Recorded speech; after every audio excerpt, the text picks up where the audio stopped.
Welcome, dear viewers. Prepare yourselves for an exciting journey through time, where love, honor, and hope intertwine in a narrative that will deeply touch your hearts. This is a story that happened more than a century ago, but echoes universal feelings that still move us today. Imagine for a moment the aroma of ginger and cinnamon floating through the kitchen on Christmas Eve, the creaking of old floorboards under a child's bare feet, the heavy silence when someone we love simply disappears. Before we dive into this touching saga, tell me, where are you watching from? Leave your city in the comments, because stories like this connect us, no matter the distance that separates us in time and space. And don't forget to subscribe to our channel and leave that loving like. This way you help me continue bringing these narratives that warm the soul and make us reflect on what truly matters in life. 'Twas year 1883, Eagle Pass, Texas, a small border town where stories are written with dust, sweat, and silent tears. The flour danced in small golden clouds in the Whitmore house kitchen, carrying with it the sweet perfume of ginger and molasses that Martha mixed with delicate hands. The afternoon sun on Christmas Eve filtered through the raw linen curtains, creating patterns of light that trembled over the wooden table where cookies awaited the oven. Rebecca, sitting on the living room floor beside it, carefully arranged the small figures of the nativity scene that her father had carved the previous year.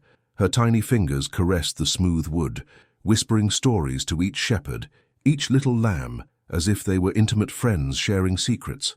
The familiar sound of Jeremiah's boots echoed in the hallway, but something in the rhythm of those steps made Martha lift her head from the dough she was kneading. It wasn't the tranquil walk of someone returning from the barn for dinner. It was the urgency of someone carrying an invisible weight on their shoulders. She wiped her hands on her embroidered apron, an inheritance from her mother, and walked to the window. Through the glass fogged by condensation from the kitchen's heat, she saw Jeremiah saddling Ranger with mechanical movements too precise to be natural. His work clothes were immaculate, not the Sunday attire she expected to see him wear for midnight mass. Martha opened the kitchen door, allowing the cold December air to kiss her cheeks warmed by the oven's heat. The wind carried the aroma of sage and the distant promise of rain. "Jerry," her voice floated softly across the yard. He raised his eyes, those grey-blue eyes that had won her years ago at a church dance, but something had changed in them. A shadow she couldn't decipher, like clouds passing before the moon. Jeremiah approached her with measured steps, and Martha could smell the familiar scent of leather and homemade soap that always accompanied him. He touched her face with the gentleness of someone touching rose petals, but his fingers trembled imperceptibly. "I need to go." The words came out as a hoarse whisper. "Go?" Martha tilted her head, like a little bird trying to understand a strange sound. "But it's Christmas Eve. The cookies are almost ready, and Rebecca was hoping you'd help her finish the nativity scene." Jeremiah's eyes drifted for a moment to the illuminated window where Rebecca was humming softly a lullaby to the little wooden figures. His expression was that of a man engraving in memory a scene he feared never to see again. "I can't explain now, Martha." He kissed her forehead with a tenderness that hurt. "Just trust me." And then he was gone, mounting Ranger with the silent agility he had learned in his scouting days. The sound of hooves on the frozen earth diminished until it became just a memory, leaving Martha on the porch, hugging herself against the cold that didn't come only from winter. Rebecca appeared at the door, carrying the figure of baby Jesus in her small hands. "Mama, why did Papa go away without saying goodbye properly?" Martha looked at her daughter, then at the horizon where Jeremiah had disappeared, and felt something break silently in her chest. The world had suddenly become a different place, bigger, colder, full of questions she didn't know how to answer. How to explain to a child that sometimes adults leave taking with them pieces of us that we didn't even know existed? The bell of Eagle Pass Church tolled heavily on Christmas morning, each peal echoing through the town like an unanswered question. Martha walked through the dirt streets with Rebecca beside her, her long skirts raising small clouds of dust that danced in the golden morning light. The low adobe and wooden houses displayed pine wreaths on their doors, and the aroma of sweet bread and coffee floated through open windows. It should have been a day of joy, but Martha felt every glance that turned away when she passed, every whisper that died abruptly when her presence was noticed. Don Felipe Herrera swept the front of his general store with slow, thoughtful movements. When Martha approached to buy sugar, she had forgotten to include it in the previous week's list. In the rush to prepare Christmas sweets, he greeted her with a respectful nod, but his dark eyes carried an expression she couldn't decipher. "Señora Martha," he said, removing his hat. "How are you spending this blessed morning?" "Well, thank you, Don Felipe." Martha forced a smile that didn't reach her eyes. "I need crystal sugar if you have it." While he weighed the sugar on his old bronze scale, Martha could hear low voices coming from the back of the store. Two men were conversing by the flour barrels, and although they spoke in whispers, some words reached her like thorns. Leaving family on Christmas Eve, not something a good man does. Must have strong reason or shameful reason. Rebecca pulled at her mother's skirt, pointing to a jar of colorful candies on the high shelf. Martha nodded distractedly, her attention focused on the words that floated through the air, like dry leaves carried by the wind. Don Felipe wrapped the sugar in brown paper with excessive care, clearly buying time. Finally, he leaned over the counter and spoke low. "Senora, forgive my curiosity, but is Jerry well? Some men said they saw him leave yesterday, very hurried." Martha felt her cheeks flush. The question, though asked with kindness, carried the weight of all the other unformulated questions that hung in the town's air like specters. "He had to resolve some business." Her voice sounded weak, even to her own ears. Of course. Don Felipe nodded with excessive understanding. Important business, no doubt. A man like Jerry always knew how to honor his responsibilities. But there was something in the way he said always that made Martha realize the entire town was already wondering if Jeremiah Whitmore was really the man they all thought they knew. Leaving the store, Martha met Mrs. Patterson, the railroad worker's wife, who greeted her with a forced smile and eyes full of poorly disguised pity. "Martha, dear, how are you managing? If you need anything—" "I'm fine, thank you." Of course. It's just that, well, Christmas without the head of the family must be difficult." Rebecca clung tighter to her mother's hand, feeling in Martha's finger tension that something was wrong, even without understanding exactly what. Returning home, Martha could feel eyes at the windows, curtains moving slightly when she passed. Eagle Pass was a small town, where lives intertwined like threads in an embroidery, and the absence of a respected man created a hole in the social fabric that everyone could see. That night, alone in the kitchen after Rebecca had fallen asleep, Martha found herself staring fixedly at Jeremiah's empty chair at the table. The ginger cookies had turned out perfect, golden and aromatic, but the taste was flavorless in her mouth. The wind howled low around the house, and she caught herself listening to every sound, every creak of the boards, hoping to hear Ranger's hooves returning down the path. But only silence answered, a silence that seemed to grow with each passing hour. What kind of business would tear a man from his family on Christmas Eve? And why, for the first time in 7 years of marriage, had Jeremiah left without giving her an explanation that made sense? The third day without Jeremiah dawned with a silver-grey sky, promising rain. Martha fed the chickens in the yard, her automatic movements masking the silent storm that raged in her chest. The corn scattered across the ground in a golden shower, and the birds pecked eagerly, indifferent to human anguish. Returning to the house, something caught her attention in the room she shared with Jeremiah.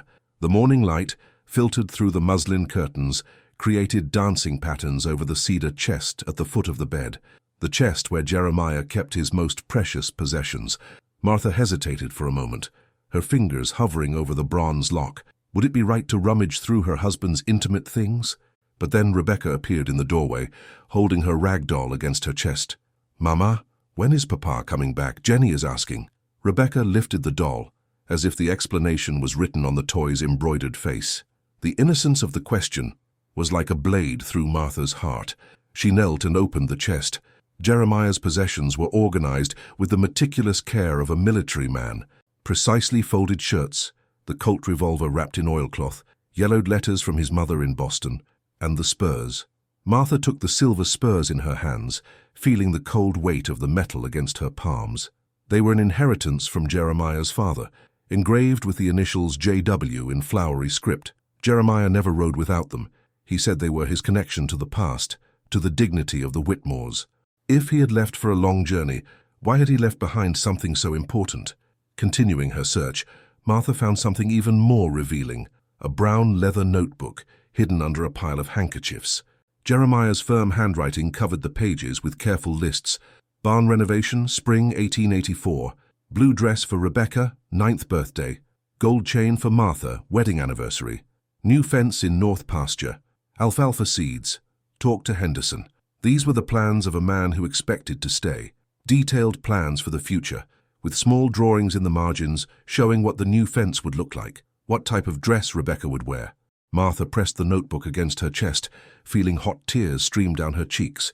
Jeremiah had not abandoned his family by choice. Something had forced him to leave. The sound of hooves in the yard made her heart race. Could it be him? But when she looked through the window, she saw 3 unknown men, their dark silhouettes against the grey sky. They weren't from Eagle Pass. She knew this instinctively. There was something in the way they sat on their horses, in the way their eyes surveyed the property, that made a chill run down her spine. The leader, a man with a thick moustache and wide-brimmed hat, dismounted and walked to the porch. His steps were slow, measured, like those of a predator that knows it has cornered its prey. Martha quickly closed the chest and went to the door, keeping Rebecca behind her. Through the screen door she saw the stranger's dark eyes, eyes that had seen things that shouldn't be seen. "Mrs. Whitmore?" His voice had an accent she couldn't identify, a mixture of Texas and something more distant. "We're looking for your husband." "He's not here." Martha kept her voice steady, though she felt her hands trembling. "We know." The man smiled, but there was no warmth in that smile. "The question is, where did he go?" "I don't know." The stranger tilted his head, studying her like a hawk studies a mouse in the field. Behind him, the other 2 men remained mounted, their hands hovering near their weapons. "Your husband owes us something, Mom. And when a man owes, it's good that he pays. If he can't pay—" His eyes shifted to Rebecca, who was peeking from behind her mother's skirt. "Well, sometimes we have to find other forms of collection." The silence that followed was thick as molasses. Martha felt Rebecca clutch tighter to her skirt, and every maternal instinct in her body screamed danger. "Tell your husband that the colonel is waiting, and that patience has limits." The men mounted again and left as silently as they had come, leaving only footprints in the earth and a cold fear that lodged in Martha's bones like a winter that would never end. Rebecca pulled at her skirt. "Mama, who were those ugly men?" Martha looked at the horizon where the clouds were gathering, foretelling a storm. "I don't know, my dear, but Papa needs to come home soon. Very soon." The rain came during the night, drumming against the tiles with the persistence of impatient fingers. Martha remained awake in the empty bed, listening to the drops transform into streams that ran down the gutters, carrying away small pieces of the house's paint. In the darkness of the room, memories danced like shadows projected by a trembling candle's light. She remembered the day she met Jeremiah, 5 years ago, at a church dance in San Antonio. He was different from other men. There was a quietude in him, a depth in his eyes that spoke of things seen and untold. Jeremiah had been an army scout, she knew that. He had briefly mentioned his expeditions against the Apaches, but always changed the subject when she asked questions. It was as if there were locked rooms in his soul, where she had no permission to enter. Now, lying in the darkness while the rain washed the world outside, Martha wondered what secrets lived in those forbidden rooms. Memory brought back an autumn night, 6 months after their wedding. Jeremiah had awakened in panic, screaming in Spanish, words she didn't understand, but that sounded like pleas or warnings. She had held him until the tremors passed, and he had murmured something about promises he couldn't break and debts he couldn't pay.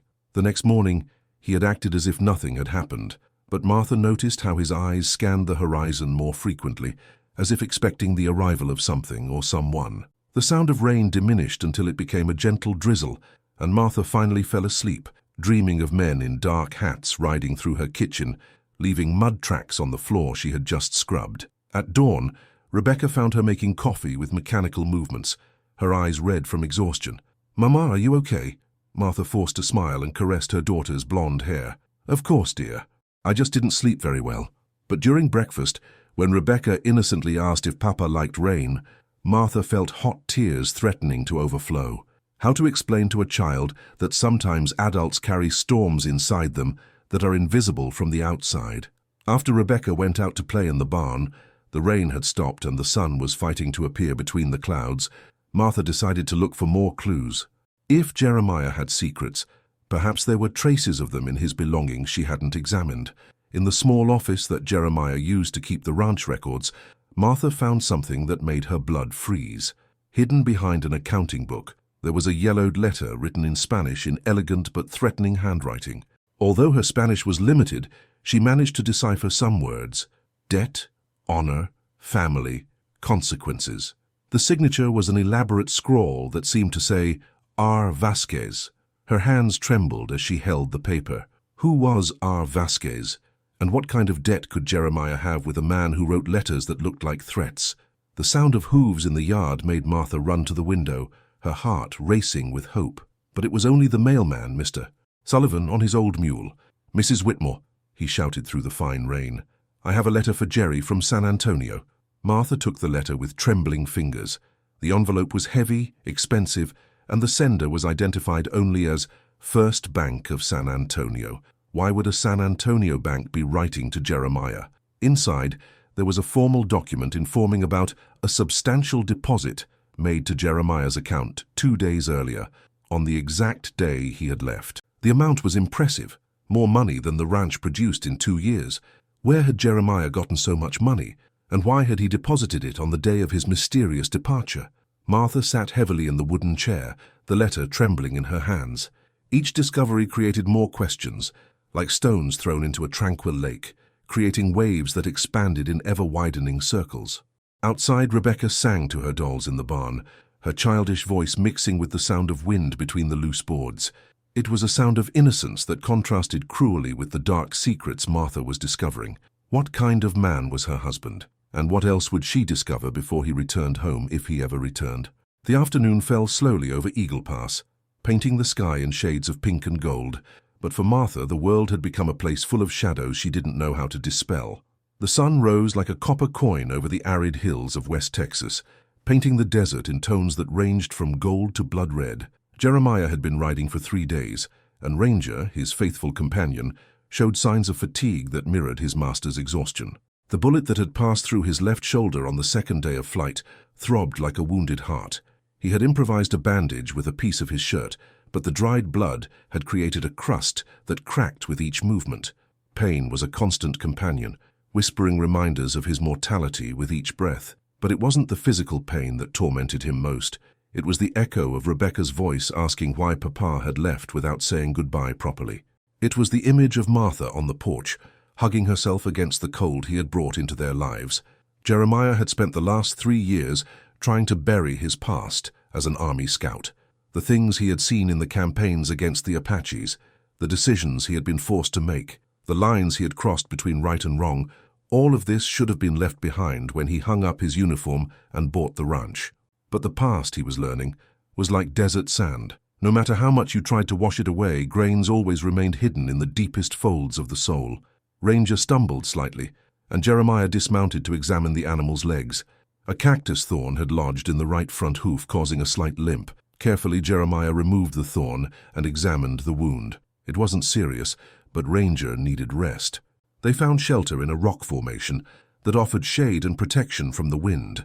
Jeremiah shared his water with the horse, knowing he needed to ration supplies. His canteen was half full, and there were still many miles until he reached a place where he could hide properly. While Ranger rested, Jeremiah allowed himself to remember the night when everything had changed. 3 weeks ago, when Colonel Ramon Vasquez had appeared at his door like a shadow materialized from the nightmares of the past. Vasquez had been a Mexican army officer before becoming what he was now, a man who lived in the spaces between law and chaos. He knew Jeremiah from the times when they worked on opposite sides of the border, when the line between soldier and bandit was thinner than anyone would like to admit. "Jeremiah Whitmore," Vasquez had said that night, his voice carrying the weight of years and shared secrets. "Or should I call you White Wolf, as the Apaches knew you?" The nickname had made Jeremiah shudder. It was a name he hoped never to hear again, a name born of bloody nights and decisions that still haunted him. Vasquez had proposed a deal. There was a Missouri Pacific Railroad train that would transport a valuable cargo of silver through Devil's Canyon on Christmas Eve. Vasquez needed someone with Jeremiah's specific skills, knowledge of the terrain, sure aim, experience in guerrilla tactics. "One last mission," Vasquez had promised, "and then we're even. You keep your new life, and I keep my silver." But Jeremiah knew that men like Vasquez never really considered debts truly paid. He had refused, of course. He had a family now, an honest life, a future that no longer included blood on his hands. That's when Vasquez had shown the cards he had been hiding. Photographs of Martha leaving church, of Rebecca playing in the yard, intimate details about their routines, their schedules, their vulnerable points. A refusal is not an option, friend. Not this time. Jeremiah closed his eyes, trying to banish the memories. The wind whispered between the rocks like ghost voices, bringing the aroma of sage and the distant promise of rain. Ranger had recovered enough strength to continue, and Jeremiah mounted again. The pain in his shoulder protested, but he ignored it. There were still many miles to travel, and with each passing hour, Martha and Rebecca became more vulnerable. He had participated in the train robbery as Vasquez demanded. He had used his old skills to ensure that no one was seriously hurt, that the operation was clean and quick. But when Vasquez had suggested they make the Whitmore Ranch a permanent base for future operations, Jeremiah had drawn a line in the sand. The escape had been inevitable. Now, riding through the desert under the relentless sun, Jeremiah knew there was only one way to protect his family: get home before Vasquez lost patience completely. The horizon undulated in the heat, creating mirages that danced like distant hopes. Somewhere behind him, Vasquez and his men would be following his trail. Somewhere ahead, Martha would be waiting, not knowing that each day of his absence increased the danger that hung over Eagle Pass. Jeremiah spurred Ranger gently, and horse and rider continued their race against time, two small silhouettes against the immensity of wild Texas. Martha woke on the fifth morning with the feeling that she was no longer alone in the world. It was an intangible sensation, like the smell of rain in the air hours before the storm arrives, but that made the hairs on her arms stand up in primitive alert. While preparing breakfast for Rebecca, her eyes constantly scanned the windows, looking for signs of movement in the distant hills. Eagle Pass seemed to have shrunk during the night, as if the mountains themselves had moved closer to better observe the small Whitmore Ranch. Rebecca, sensing the tension in the air with children's heightened sensitivity, ate her oatmeal in unusual silence. Her large eyes followed every movement of her mother, every furtive glance through the window. "Mama," she said finally, her voice small like a bird's chirp. "Are you expecting someone?" Martha forced a smile that didn't reach her eyes. "Just Papa, dear. Always just Papa." But after Rebecca went out to feed the chickens, Martha went to the room and took Jeremiah's Winchester rifle from the closet. Her hands, which had learned to handle weapons during the difficult early years on the ranch, checked the ammunition with automatic movements born of necessity. The familiar weight of cold metal in her hands brought a strange peace. If trouble was coming, and she felt in every fiber of her being that it was, she would not be found defenseless.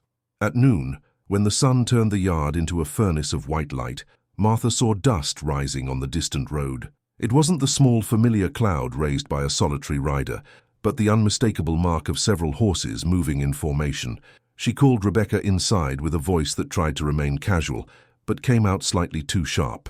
The girl obeyed without question, her childish instincts catching the danger that hung in the air like the aroma of smoke before seeing the fire. Through the lace curtain of the living room, Martha watched 5 men approach the ranch. They rode with soldiers' precision, but there was something in their movements that spoke of purposes that weren't exactly military. The leader, the same thick-mustached man who had appeared days before, dismounted with fluid movements. Today he carried a different authority, as if he had traded the mask of courtesy for the true face of threat.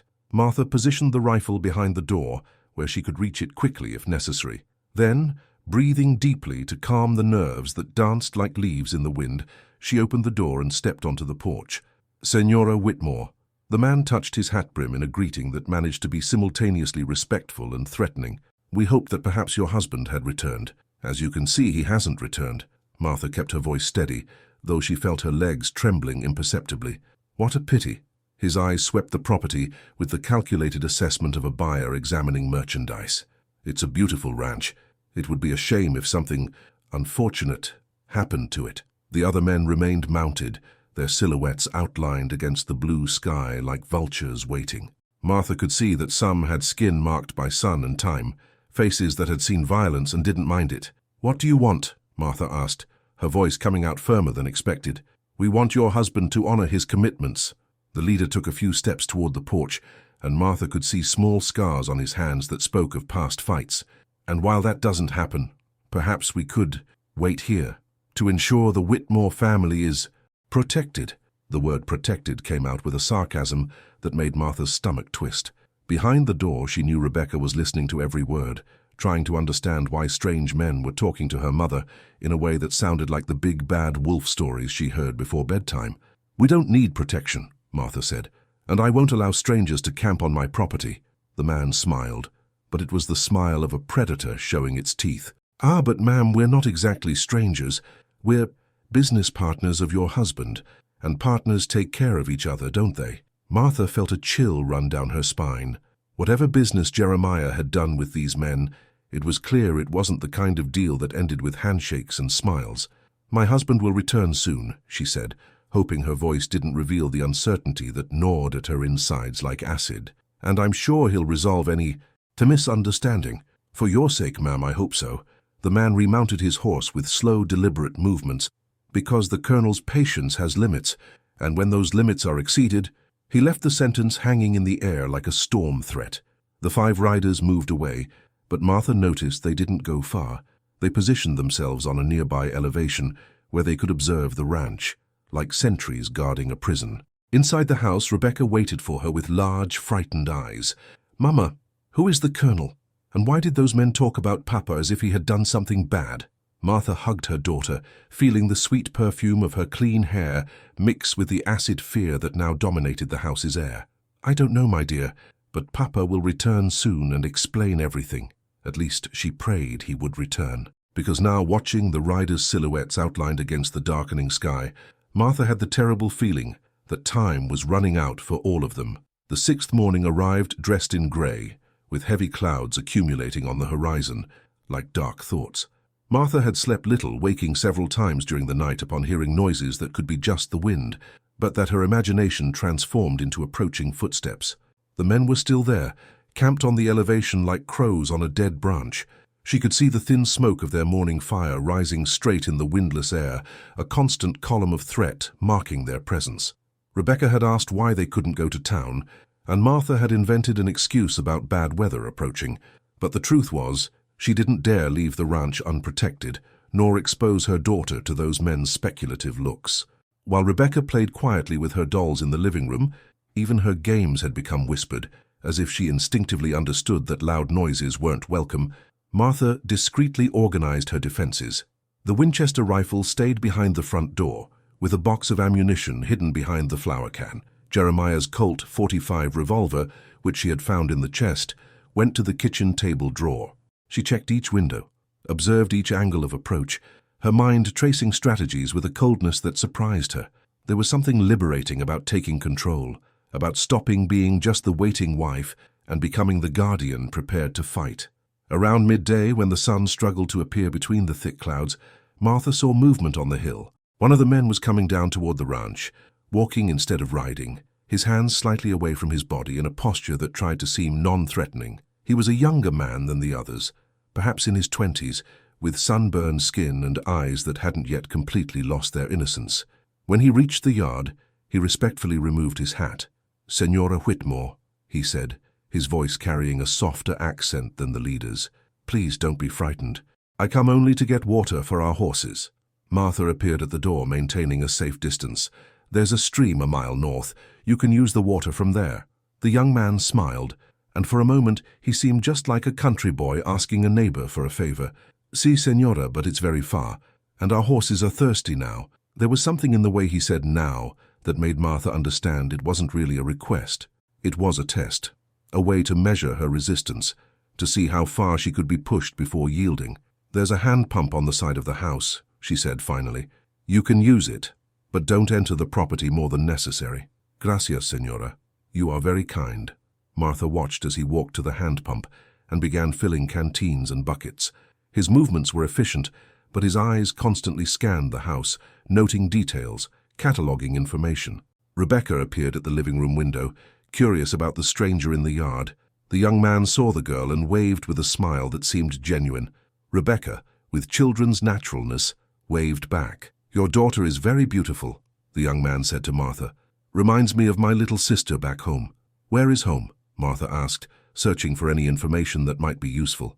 "Chihuahua, but that was a long time ago." His eyes darkened slightly. "Sometimes a man has to leave home behind to find his way in the world." He finished filling the containers and prepared to leave. Then he stopped and looked at Martha with an expression that seemed almost sympathetic. "Senora, if I may give advice, when your husband returns, it would be good if he came with goodwill to talk. The colonel is not a patient man, and has already waited longer than he usually waits." "And if he doesn't return?" Martha asked, surprised by her own courage. The young man looked at her for a long moment, and something passed through his eyes. Perhaps pity, perhaps regret. "Then it will be very sad for everyone, Senora." "Very sad, indeed." He walked away carrying the water, and Martha watched him climb the hill where the others waited. The clouds were darker now, and she could feel the electricity in the air that precedes Texas storms. Rebecca appeared beside her, taking her hand. "Mama, that man was nicer than the others." "Yes, dear. Sometimes good people get involved with not-so-good people. Like Papa." The question was like a dagger in Martha's heart. How to explain to a child that the world wasn't clearly divided between heroes and villains, that sometimes the people we love make choices we can't understand? "Papa is a good man," she said finally. "But sometimes good men find themselves in difficult situations." The first raindrops began to fall, large and heavy, creating small explosions of dust in the dry yard. Martha brought Rebecca inside and closed all the windows. Outside, the storm was approaching, bringing with it the promise of change. Martha only hoped that when the clouds cleared, Jeremiah would be back to face whatever storm he had created, because she was beginning to suspect that rain would be the least of her worries. The sound came first as a whisper in the wind, the rhythmic beating of hooves against the earth moistened by the previous night's rain. Martha, who had spent the entire night in vigil by the living room window, raised her head from the sill where she had fallen asleep uncomfortably. Dawn painted the sky in pink and golden tones, but her attention was completely focused on the solitary figure emerging from the morning mist like a ghost materialized from her most desperate dreams.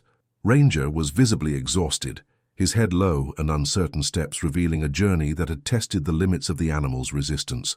On his back, Jeremiah seemed more like an extension of the horse than a rider, his shoulders curved, an improvised sling supporting his left arm, and a several-day beard that gave him the appearance of a man who had fought the desert itself and survived by little. Martha felt her legs weaken with relief, as if all her body's muscles had been tense for a week and could finally relax. She ran to the door but stopped abruptly when she saw the men on the hill had also noticed the arrival. Jeremiah dismounted slowly, each movement revealing pain and exhaustion. When his eyes met Martha's across the yard's distance, she saw in them something that had never been there before, a kind of weight that went beyond physical fatigue. "Martha," his voice came out hoarse, as if he had been shouting against gales for days. She ran to him, her skirts raising small clouds of damp dust, and embraced him with an intensity that made Jeremiah groan low with pain. But he held her against him with his good arm, breathing deeply the familiar perfume of lavender and homemade soap that always accompanied her.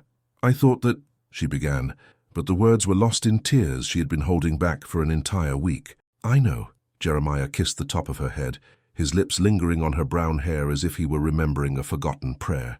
"I know." Rebecca appeared at the door, still in her nightgown, and ran to her father with a cry of joy that echoed through the valley like a bird's song announcing the arrival of spring. "Papa! Papa's back!"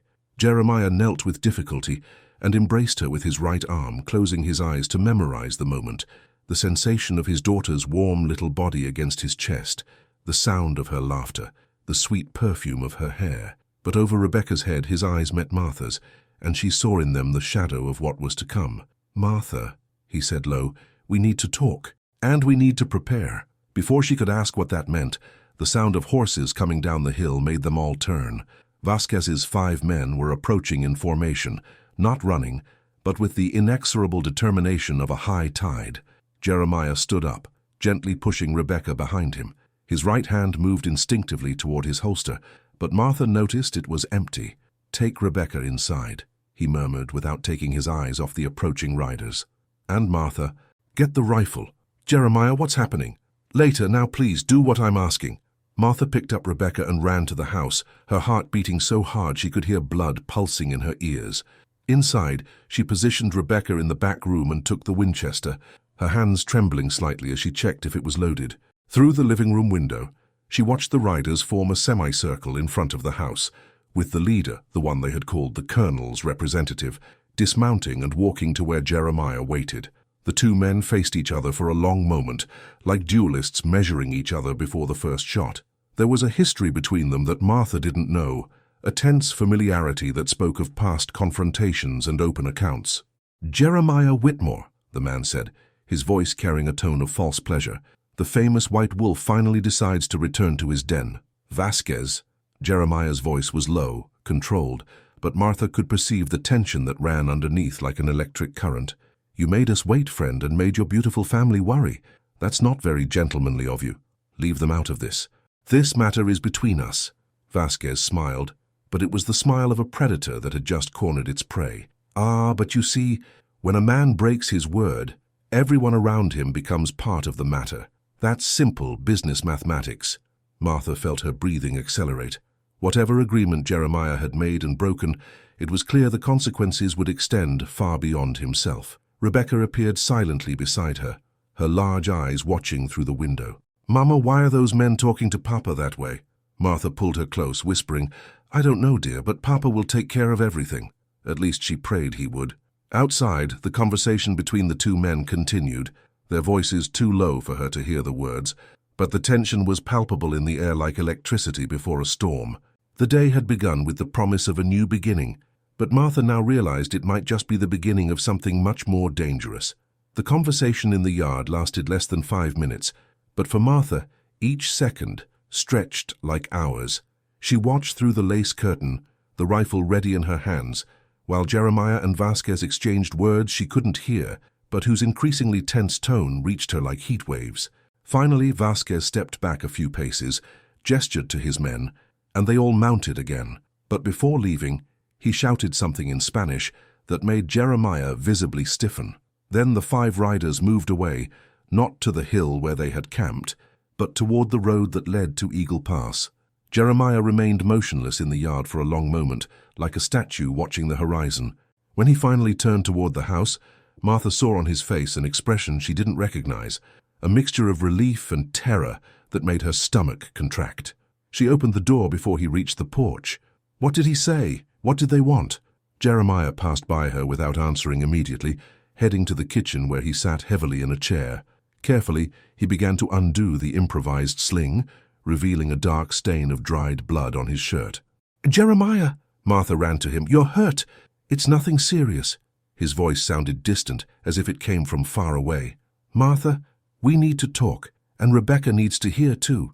She's a child. She needs to understand."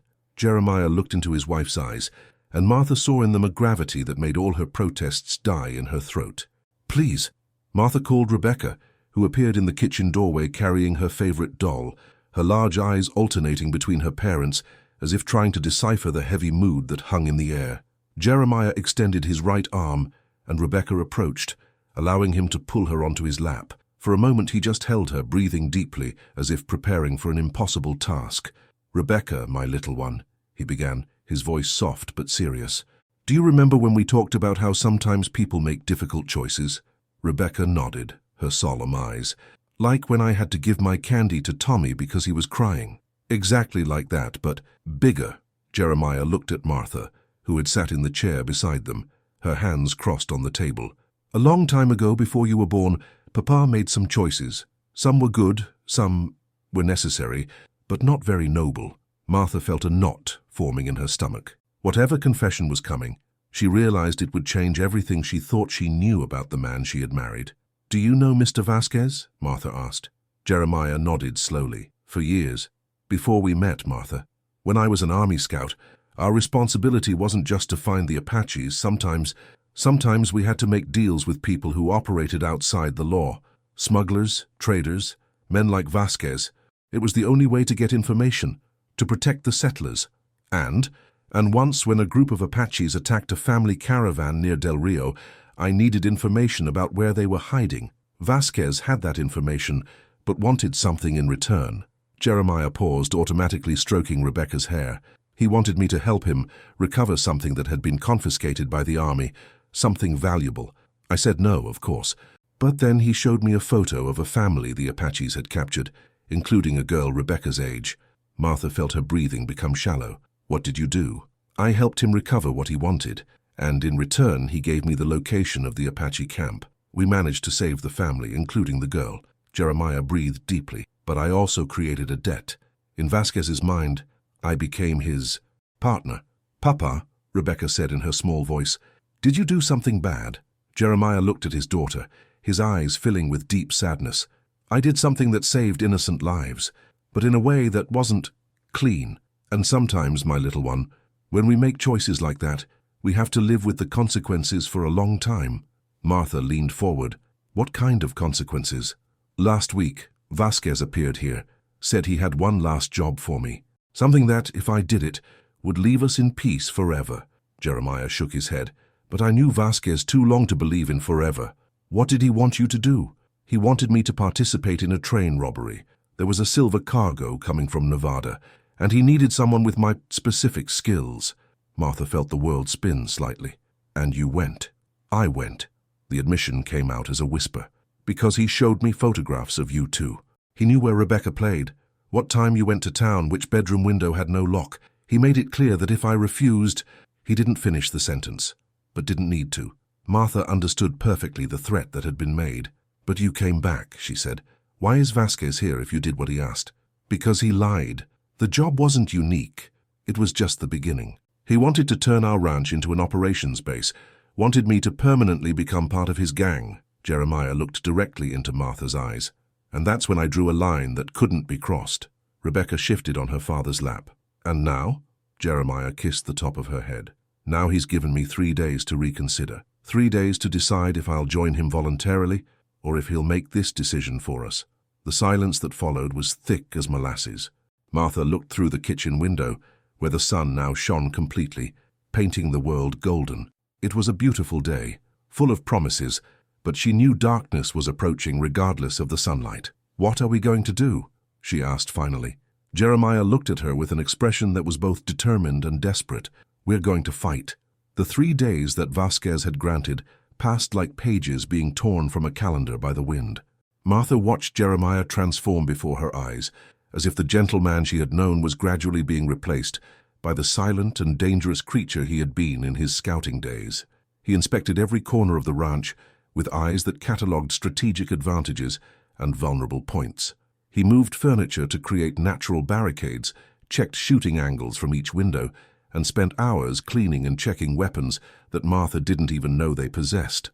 On the second day, he taught Rebecca a game he called Special Hide-and-Seek, actually a series of safe hiding places scattered throughout the house and barn where she could take shelter if noisy men appeared. Rebecca accepted the instructions with the solemn seriousness of children who sense the importance of the moment without fully understanding its nature. Martha learned quickly. Jeremiah taught her to load and fire, not just the Winchester rifle, but also the Colt .45 revolver. Her hands, accustomed to holding sewing needles and cast-iron pots, had to adapt to the weight and recoil of weapons. Aim for the center of the chest, Jeremiah instructed during a practice session behind the barn, where the sound of shots wouldn't reach the town. It's the biggest target and the most reliable stopping distance. Martha trembled slightly, hearing the clinical coldness in her husband's voice. It was as if he had put a mask over his soul, hiding the gentle man under the necessary soldier. Jeremiah, she said after hitting 3 consecutive shots at a tin can 20 yards away, do you really think that Vasquez would hurt Rebecca? Jeremiah stopped adjusting the rifle's sight to look at her directly. In his eyes she saw a brutal honesty that made her swallow hard. Men like Vasquez don't make empty threats, Martha. They can't afford to be seen as weak or liars. If he said something would happen to our family if I didn't cooperate, then he intends to keep the threat. But she's just a child. For men like him, that makes the threat more effective, not less. Jeremiah's voice was low, controlled, but Martha could see the cold anger burning in his eyes. That's exactly why we have to stop this here. If we give in now, we'll never be safe. He'll always come back for more. On the night of the second day, while Rebecca slept, Martha found Jeremiah sitting at the kitchen table with a series of papers spread before him. They were maps of the property and surroundings, marked with symbols she didn't recognize. Are you planning a war? She asked, sitting beside him. I'm planning our survival. He pointed to red markings on the map. Vasquez has 5 men, including himself, all experienced, well-armed, and accustomed to working together. We're 2 adults defending known terrain with a child to protect. The odds don't seem very good. Jeremiah smiled, but it was a smile without joy. I spent years learning how small groups can defeat larger forces. The Apaches were masters of it, using terrain, appearing where they're not expected, attacking and disappearing. He pointed to several blue markings. These are defensive positions. If they come during the day, we'll have advantage here, here, and here. If they come at night, we can use these escape routes. And if Rebecca is with us when they attack, then she goes to this hiding place. He pointed to a green marking in the barn, and we buy enough time for her to escape through the creek to town. Martha studied the map, trying to understand the military strategy her husband had drawn to protect his family. It was like looking into a completely different world, a world where her home had become a battlefield and her daughter a potential victim in a war she hadn't chosen. "How long have you known this could happen?" she asked. Jeremiah folded the map slowly. "I always knew there was a possibility. Men like Vasquez, they're like vipers. They can stay quiet for years, but never really sleep. Why didn't you tell me?" "Because I hoped it would never be necessary. Because I wanted you and Rebecca to have a normal life, without living in fear of shadows from my past." Martha took his hand, the hand that was now calloused again from cleaning weapons and preparing defenses. "Jeremiah Whitmore," she said with a firmness that surprised her, "if we're going to fight, we're going to fight together. No more secrets." He squeezed her hand, and for the first time in days, she saw the gentle man momentarily appear behind the soldier's mask. "Together," he repeated.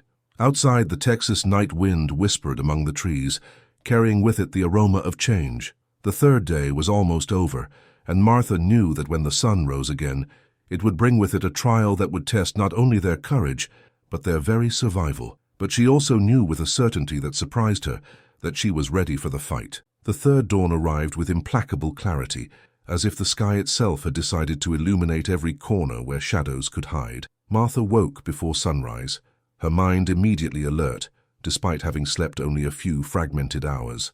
Jeremiah was already awake, sitting in the chair by the bedroom window, watching the distant hills through a crack in the curtain.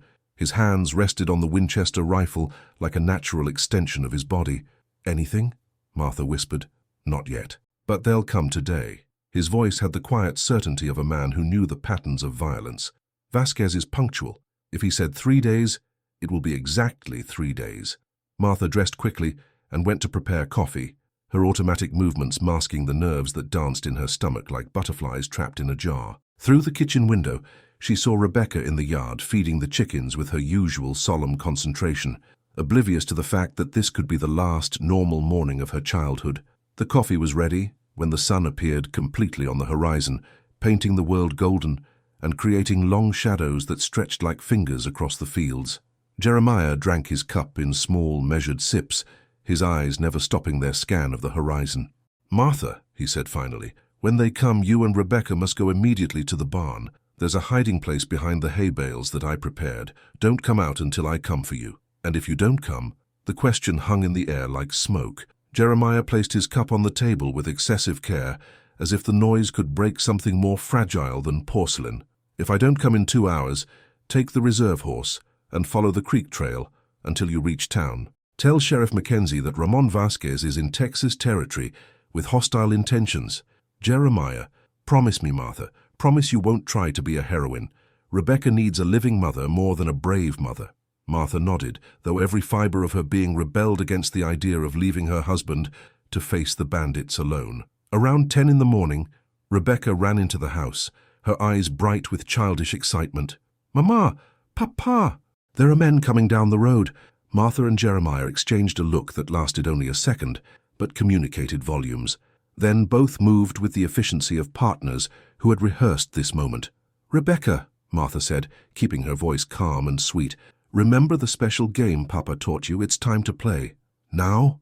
Rebecca tilted her head, confused. "Now," Jeremiah confirmed, kissing his daughter's forehead. "And remember, you're the best at hide-and-seek in all of Texas. Show us how good you are."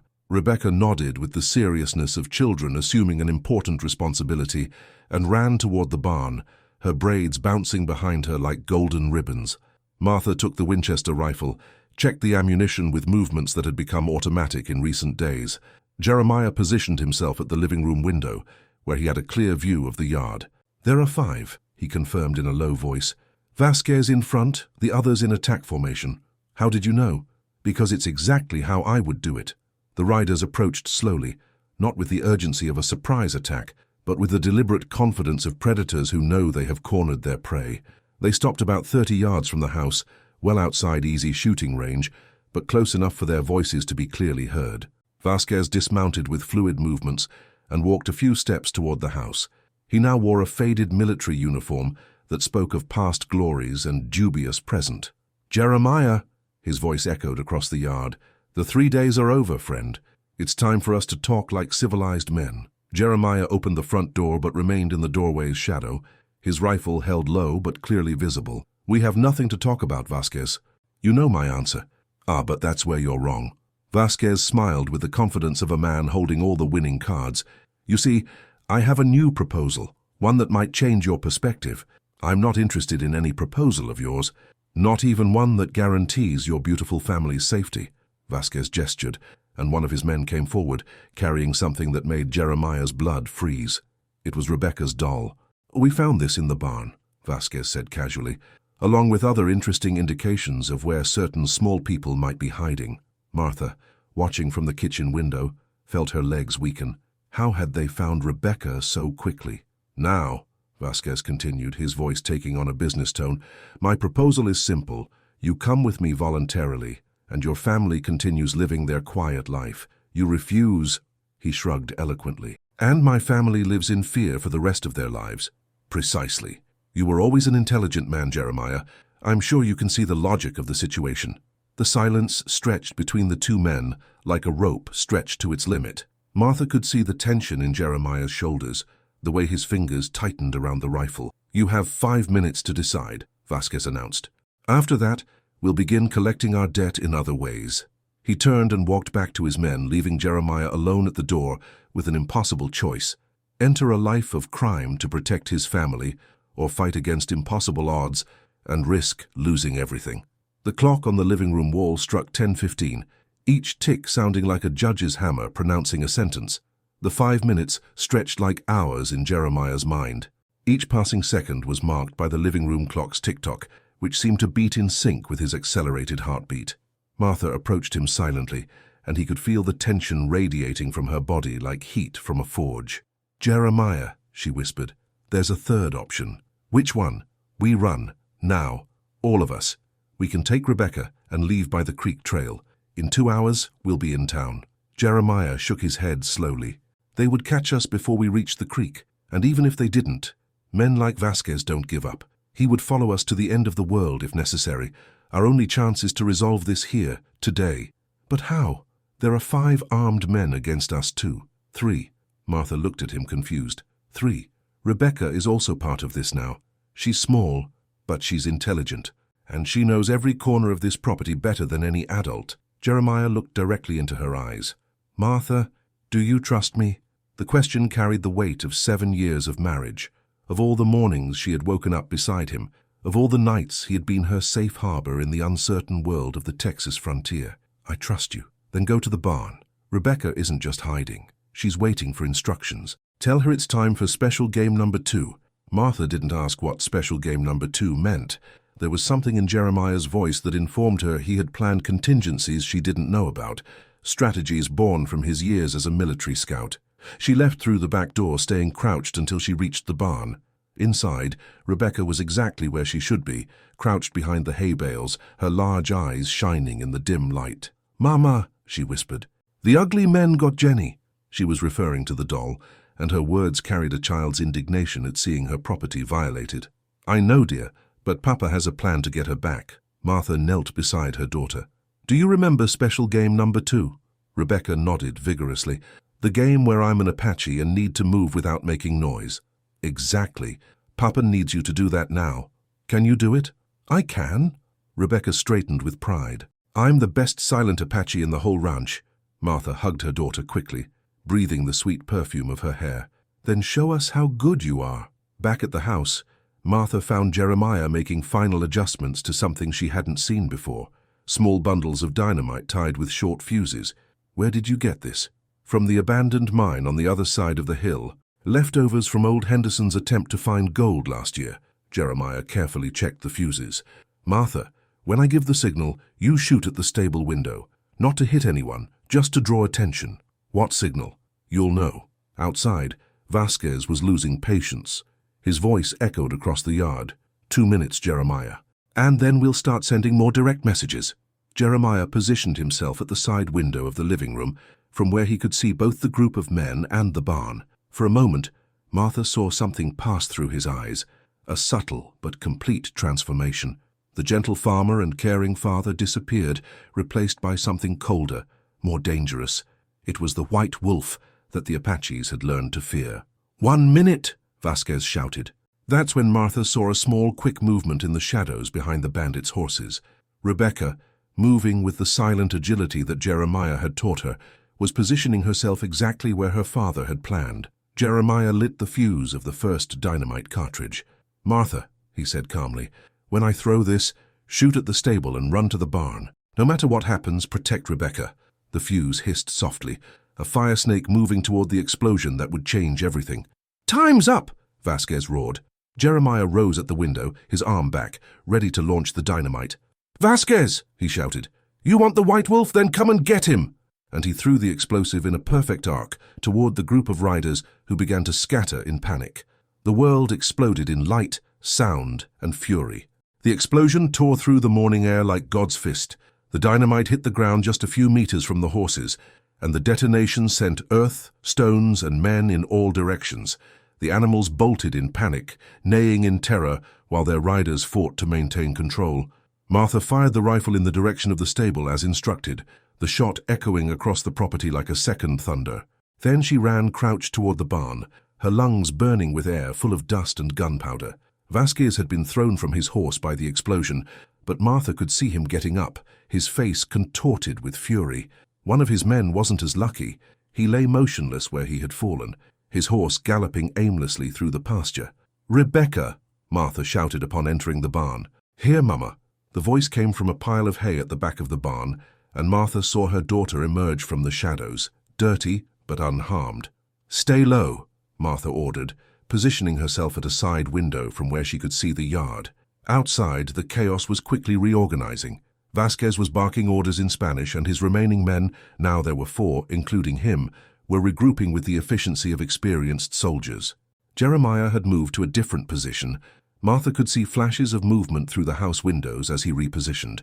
The sound of rifles being loaded echoed through the property like a deadly symphony of metals. "Damn you, Whitmore!" Vasquez roared. "You chose the hard way." Jeremiah's response was another dynamite cartridge, this one thrown with precision to explode near the well, where 2 of Vasquez's men had taken shelter. The explosion forced them to run to an exposed position where Jeremiah waited with the Winchester rifle. The rifle's shot cut through the air, and one of the men staggered, grabbing his shoulder. But he didn't fall, and now everyone knew exactly where Jeremiah was positioned. A concentrated volley of shots shattered the window from where Jeremiah had fired, forcing him to retreat deeper into the house. "You see?" Vasquez shouted. "You can't win, White Wolf. Surrender now, and maybe your family will live to see next winter."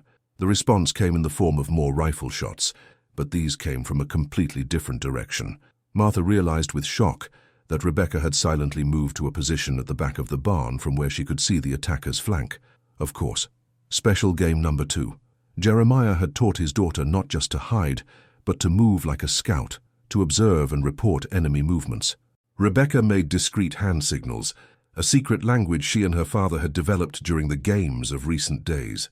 Martha didn't understand the signals, but saw Jeremiah briefly appear at a different house window and respond with his own gestures. Father and daughter were communicating across the battlefield, coordinating movements with the precision of an experienced military unit.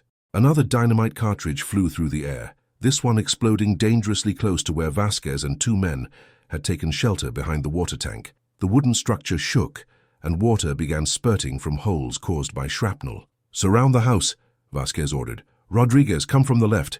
Garcia from the right. I'll go from the front." But as the men moved to their positions, they discovered that every approach angle was being watched.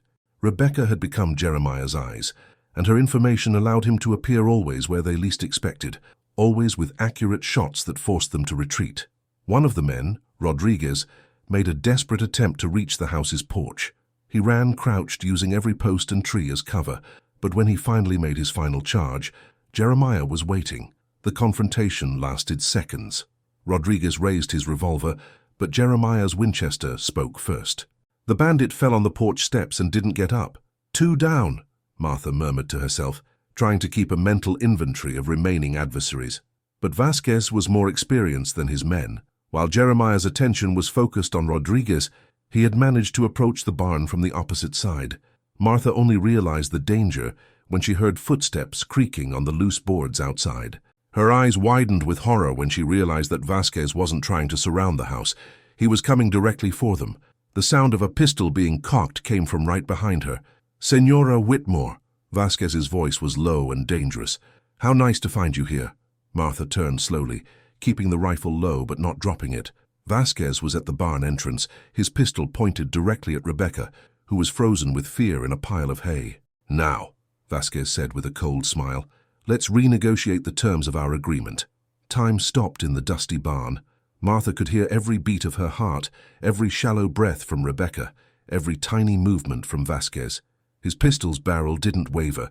It pointed directly at the girl's heart with the precision of a man who had made similar threats many times before. "Drop the rifle, Senora," Vasquez said calmly, "and call your husband. It's time to end this farce." Martha looked into her daughter's eyes and saw there not just fear but something more, a silent determination that was hauntingly reminiscent of Jeremiah's. Rebecca was terrified, but hadn't given up. "Mama," Rebecca whispered so low that only Martha could hear. 3 seconds. Martha frowned, confused. What did 3 seconds mean? Then she understood. Rebecca was counting down to something, some signal, some plan she and her father had arranged during their special games. 2, Rebecca whispered, and Martha saw the almost imperceptible movement of her daughter's hand, signaling towards something behind Vasquez. "Drop the weapon now," Vasquez roared, his patience finally exhausted. 1, Rebecca murmured, and then the world exploded again. Jeremiah's 4th dynamite charge detonated directly behind the barn, where he had positioned it during the days of preparation. The explosion wasn't meant to injure, it was too far away for that, but the concussion and noise were enough to make Vasquez instinctively turn toward the sound. In that moment of distraction, Rebecca rolled behind the hay pile with a cat's agility, and Martha raised the rifle. But Vasquez was too quick. He turned back and fired, the bullet passing so close to Martha's ear that she could feel the gunpowder's heat. The rifle flew from her hands, but she didn't stop moving. She threw herself at Vasquez like a lioness defending her cub. They fell together in a confusion of limbs and curses. Vasquez was stronger, but Martha fought with a mother's desperation protecting her offspring. Her nails found his face, leaving red furrows on his gunpowder-stained cheeks. Vasquez's pistol fired again, this time into the ceiling, sending wood pieces raining down on the fighters. Martha managed to bite the hand holding the weapon, and Vasquez screamed, momentarily relaxing his grip. That's when Rebecca emerged from her hiding place, not running as any sensible child would, but running directly into the fight. Her little hands closed around Vasquez's pistol, and she pulled it with all her strength. "Let go!" she screamed with a fury that surprised even Vasquez. For a moment the three fought for control of the weapon in a deadly dance of intertwined arms and panting breaths. Then heavy footsteps echoed in the barn, and Jeremiah's familiar voice cut through the chaos. "Get away from her!" Vasquez looked up and saw the Winchester rifle's barrel just 2 feet from his head. Jeremiah was at the barn entrance, his clothes torn and dirty with gunpowder, blood trickling from a cut on his forehead, but his eyes steady as steel. "White Wolf," Vasquez whispered, a mixture of rage and respect in his voice. "Colonel," Jeremiah replied, "this game is over." Slowly, Vasquez released the pistol and moved away from Martha and Rebecca. His hands rose slightly, but Martha could see he was calculating angles, looking for one last chance to turn the game. "You won this battle," Vasquez said, "but the war continues. There will always be another day, another place." "No," Jeremiah said calmly, "there won't be." At that moment, the sound of galloping horses echoed from outside. Several riders were approaching quickly, and Martha could hear voices shouting orders. "The sheriff!"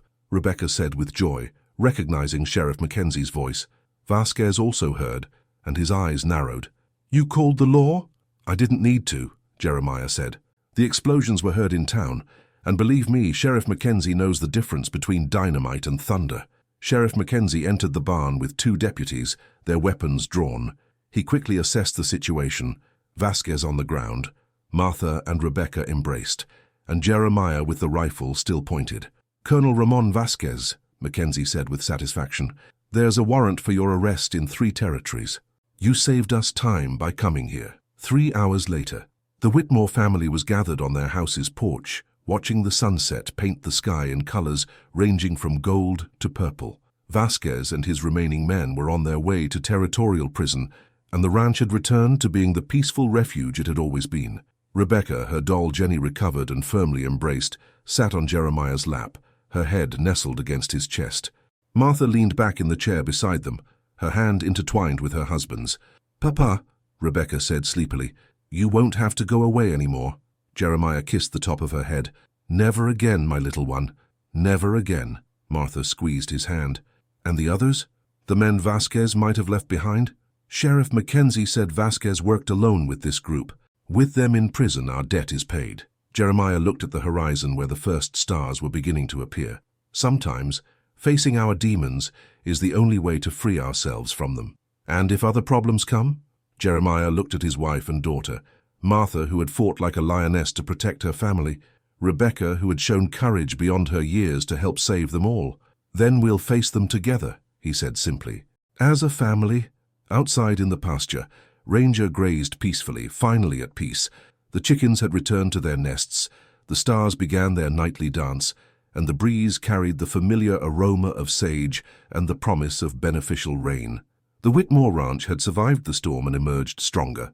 And on a December night in 1883 in Eagle Pass, Texas, a family had learned that true love is not just a tender feeling, it's also a powerful force, capable of facing any darkness and emerging victorious. Jeremiah Whitmore looked at the stars and whispered a prayer of gratitude.